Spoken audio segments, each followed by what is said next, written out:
The golden chandeliers of the Grand Pacific Hotel glowed softly over the anniversary dinner. Crystal glasses clicked. Soft violin music floated through the candlelit room. Tonight was supposed to celebrate 10 perfect years of marriage. Sophia Laurent stood beside her husband, Daniel Laurent, ready to give a toast. But before she could speak, the restaurant doors opened. A young woman stepped inside. She held the hand of a small boy. The child looked around curiously until his eyes landed on Daniel. Then the woman spoke quietly. "Daniel, you should tell your wife who we are."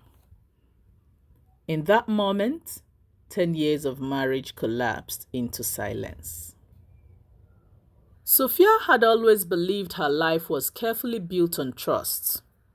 She met Daniel during a charity fundraiser when she was 26. He was confident, brilliant, and charismatic, the rising star of a luxury investment firm. Within 5 years, Daniel became CEO. Within 10 years, they were one of the most admired couples in the city. They owned a penthouse overlooking the river, a private vineyard in Tuscany, a foundation supporting children's education. Magazines often call them the golden marriage. Daniel handled business. Sophia quietly managed their philanthropic projects. She had given up her own legal career to support Daniel's empire. And until tonight, she had never questioned their love. The woman stepped closer to their table. The little boy held a toy car tightly. The restaurant fell silent. Sophia looked calmly at Daniel. "Who is she?" Daniel's face had gone pale. The woman answered first. "My name is Victoria." She gently placed her hand on the child's shoulder. "And this is Leo." Daniel closed his eyes briefly. Sophia did not shout. She did not cry. She simply asked one question. "How old is Leo?" "4," Victoria replied. The realization moved quietly through Sophia's mind like cold water. 4 years. Which meant the affair began 6 years into their marriage. Most people expected drama, but Sophia simply placed her napkin on the table. She stood up slowly. The entire restaurant watched as she turned to Victoria. "Thank you for telling me the truth." Then she looked at Daniel. Her voice remained calm. "I hope you become the father he deserves." And with that, Sophia walked out of the restaurant.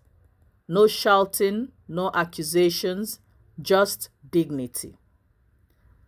The next morning, the headlines exploded. Investment CEO's secret affair revealed. Scandal spreads quickly in the world of wealth. Daniel's company's stock dropped. Investors lost confidence. Board members questioned his judgment. Meanwhile, Sophia quietly packed her belongings. She left the penthouse, left the foundation, left the life she had built around Daniel. For weeks, she stayed away from the spotlight. Friends expected her to crumble, but Sophia had spent years observing the business world, and she had learned something valuable. Power rarely belonged only to the person in the spotlight. Before marriage, Sophia had been one of the most promising corporate lawyers in the city. She had abandoned that career to help Daniel grow his company. Now she returned to the profession. But this time she built something different. A boutique consulting firm specializing in corporate crisis recovery. Her first clients were struggling companies damaged by scandals. Sophia knew exactly how those crises worked because she had lived through one. Within 2 years, her firm became highly respected among investors. Meanwhile, Daniel's life grew increasingly unstable. His relationship with Victoria collapsed under public pressure. Investors continued withdrawing. Several business partners quietly resigned. The empire he spent years building began to fracture. Eventually, the board forced him to step down as CEO. For the first time in years, Daniel found himself alone.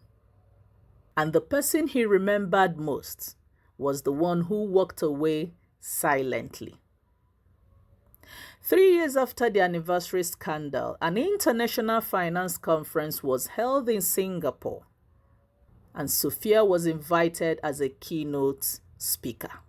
Her topic, leadership after crisis.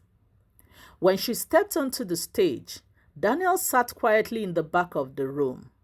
He listened as Sophia spoke about resilience, integrity, and rebuilding trust. Her voice was calm, confident, powerful, and the audience gave her a standing ovation. After the conference, Daniel approached her.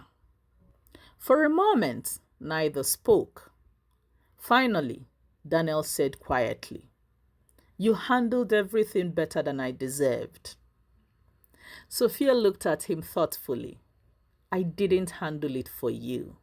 I handled it for myself." Daniel nodded.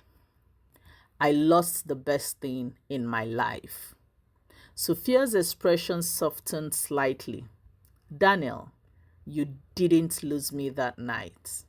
You lost me years earlier when honesty stopped being important."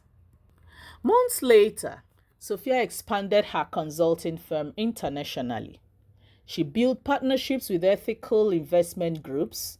Her work helped dozens of companies recover from scandals and leadership failures.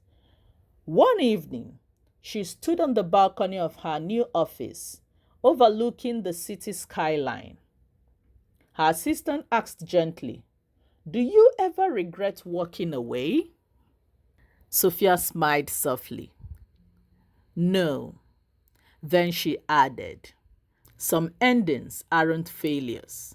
They are the beginning of the life you were meant to build." And somewhere across the city, Daniel finally understood that the quietest goodbyes are often the most permanent.